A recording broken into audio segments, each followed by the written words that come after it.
안녕하세요. 어쩌다 농부입니다. 오늘은 농업 경영체 등록 이거 모르면 이제 탈락될 수도 있다는 이런 내용입니다.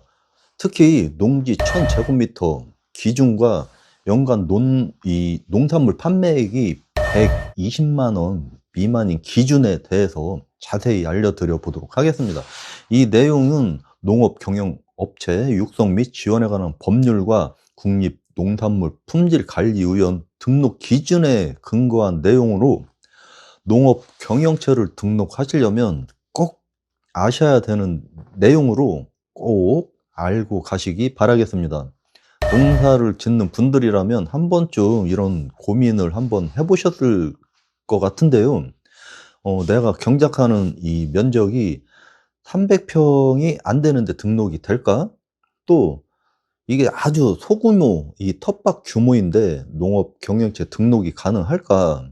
또 120만 원 매출은 어떻게 증명해야 하는지 오늘 영상에서 정확히 정리해 드리도록 하겠습니다.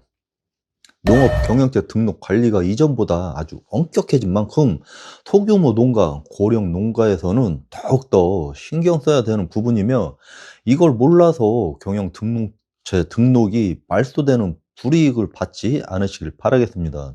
첫 번째는 농업 경영체 등록이 왜 중요할까요?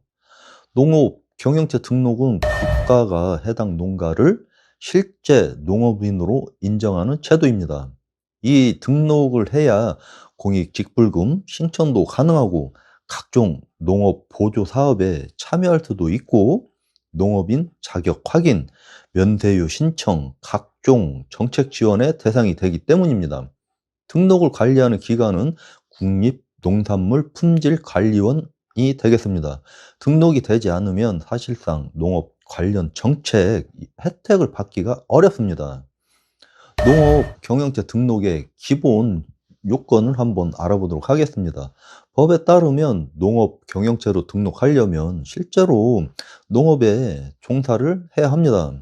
그리고 다음 두 가지 기준 중 하나를 충족해야 하는데요. 첫 번째는 농지 1000제곱미터 이상을 경작하는 경우, 또 농지 면적이 1000제곱미터에 못 미치면 직접 생산한 농산물의 연간 판매액이 120만 원 이상이어야 한다는 점입니다. 여기서 중요한 점은 두 조건을 모두 충족해야 하는 것이 아니라 둘 중 하나만 충족하면 된다는 것입니다. 1000제곱미터 기준의 의미가 뭐냐? 1000제곱미터는 약 300평이 조금 넘죠. 한 302평 정도 되는데요. 이 기준은 취미 수준, 소규모 텃밭, 또 실제 영농 활동을 구분하기 위한 최소 기준이 되는 기준입니다. 소유 여부는 중요하진 않습니다. 자가 소유 농지든 임차 농지든 사용 대차 농지든 관계없이 실제로 경작하고 있어야 한다는 거 꼭 기억해 주시고요. 단순히 땅만 보유하고 있고 농사를 짓지 않는다면 인정받기 어렵습니다. 1000제곱미터 미만이면 등록이 불가능한가인데요. 이 부분은 많은 분들이 오해를 하는 부분입니다. 면적이 1000제곱미터 미만이라고 해서 이게 등록이 불가능한 것이 아닙니다. 이 경우에는 두 번째 기준을 충족하시면 되는데요. 직접 생산한 농산물을 연간 120만 원 이상 판매했다는 객관적인 이 증빙 자료가 있으면 등록이 가능하다는 겁니다. 즉, 면적이 부족하면 매출 기준으로 판단하겠다는 의미가 되겠습니다. 연간 120만 원 판매액의 이 의미가 뭐냐? 연간 120만 원은 월 평균 10만 원 수준입니다. 여기서 중요한 거는 직접 생산한 농산물이어야 한다는 점인데요. 본인이 경작하고 본인이 수확하고 본인 명의로 판매한 실적이어야 한다는 겁니다. 예를 들어서 소규모 고추 재배, 또 상추와 쌈채소 판매, 블루베리 직거래, 로컬푸드 납품 등으로 연 120만 원이 되어야 한다는 이런 의미가 되겠습니다. 예를 들어서 사과를 재배한다고 등록이 되어 있는데 배를 판매해서 매출이 나왔다면 이런 거는 인정이 안 된다는 겁니다. 즉, 처음 이 농작물 재배 품목을 등록할 때 아주 신중하게 등록을 하셔야 된다는 겁니다.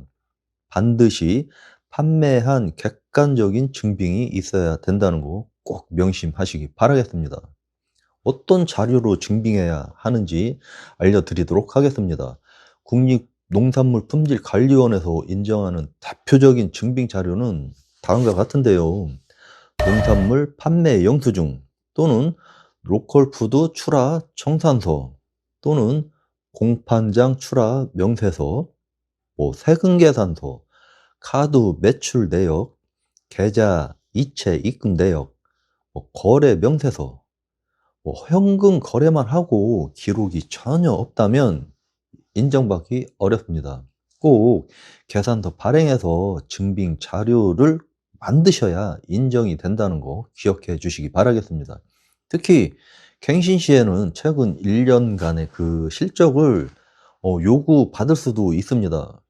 소규모 이 농가일수록 계좌이체 거래를 활용하는 것이 좋겠습니다. 입금 내역은 가장 확실한 증빙 자료가 될 수 있기 때문입니다. 또 등록뿐 아니라 갱신에도 이게 적용이 되는데요. 이 기준은 신규 등록뿐 아니라 변경 등록과 갱신에도 동일하게 적용이 되겠습니다. 요건을 충족하지 못하면 직권 말소될 수 있습니다. 예전에 등록했다고 해서 이게 계속 유지되는 게 절대 아닙니다. 실제 영농 활동이 확인되어야 하고요. 이 점은 꼭 기억하시고 예전과 달라진 점을 꼭 메모해 두시고 피해보는 일이 발생하지 않도록 주의하시기 바라겠습니다. 또 여러 가지 이 사례가 있는데요. 한번 사례로 제가 정리를 한번 해보겠습니다. 첫 번째 사례는 뭐냐면 250평 마늘 재배를 하고 연 매출이 200만 원이 나왔습니다. 여기서 면적은 부족한데 매출 기준 충족으로 이런 경우는 등록이 가능하다는 겁니다. 또 두 번째 사례로 보면 400평의 농지를 보유하고 있습니다. 그런데 판매 실적이 없습니다. 이런 경우 등록이 어려울 수도 있어요. 이런 경우 잘 판단하셔서 나의 경우와 비교해 보시면 좋겠습니다. 또 주의할 점도 있습니다. 실제 경작하지 않으면서 이 명의만 빌려서 등록하는 행위입니다. 이런 경우에는 법적 문제가 될 수도 있기 때문에 이런 허위 등록이 확인되면 행정처분이나 직불금 환수, 또 보조금 반환 등의 조치가 이루어질 수 있다는 점 꼭 명심하시기 바라겠습니다. 농업 경영체 등록은 이 단순한 형식이 아니라 실제 영농 활동을 전제로 한다는 점 꼭 명심하셔야 됩니다. 마지막으로 오늘 핵심 내용을 정리해 보도록 하겠습니다. 농업 경영체 등록 요건은 다음과 같습니다. 농지 1000제곱미터 이상 경작을 해야 되고 또는 연간 농산물 판매액이 120만 원 이상이며 이때 객관적 증빙 자료가 꼭 필요하다는 점입니다. 면적이 부족하면 120만 원 판매 증빙 자료를 챙기시면 되겠습니다.